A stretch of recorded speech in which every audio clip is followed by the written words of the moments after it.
You and I have talked a lot about this initial beginning for Modi. A lot of the stock market gains we have seen are on the hopes of what he might accomplish. What has he actually done policy-wise to promote that growth? Is he delivering?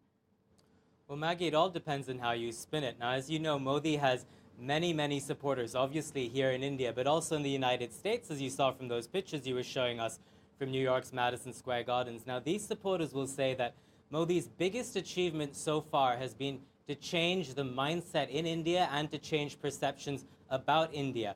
Gone are the days when Indians were despondent about the state of their economy and the future of their economy.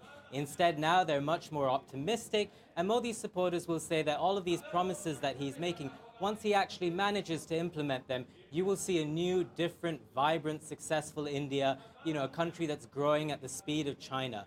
Now, that's one side of the story. That's Modi's supporters. Modi's critics, on the other hand, will say, look, we agree, he's a great speaker. He has great ideas. These are all interesting things to propose to the Indian people, but where are the results? How is he going to achieve any of these big-ticket promises that he's making?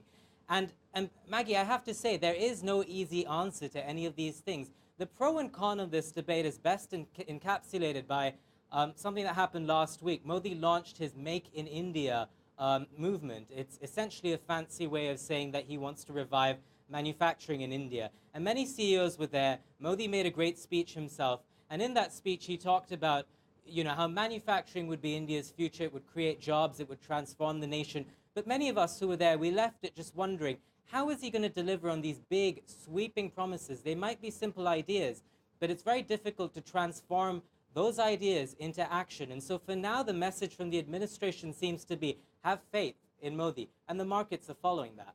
They are, but you're right. It's an enormous task when you're talking about a country that it is big, an economy that is as big as India. Ravi, it's really striking watching him be here. I cannot remember any world leader sort of taking on this rock star, Madison Square Garden. I mean, that's where concerts sell out. It's been an extraordinary few days. What does Modi want out of this U.S. trip? He's not coming in quietly. He's not even coming in sort of as a diplomat. He is coming in as this larger-than-life character. What does he want out of this trip?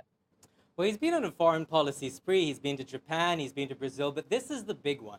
The United Nations and the United States, this is what he's been preparing for months. And there are two main things that he wants. One is to change a vision of India's place on the global stage. He wants to put up a big sign on India saying India is open for business. And that's the message he's taken to America, to the United Nations, to the United States. This is a man who's very aware of how India ranks on various rankings. He frequently cites the fact that India places 179th in the world for starting a business. That's what he's talking about changing. Now, the second thing that he really wants is related to the first, money. Modi realizes more than anyone else that all of these big promises that he's making, 100 new cities, putting a toilet in every home, giving every single Indian a smartphone, connecting India's ports to its roads, improving India's supply chain. He's going to need a lot of money to turn all of these promises into reality. And he does realize that there is no better place to raise money than in New York and in Washington, D.C.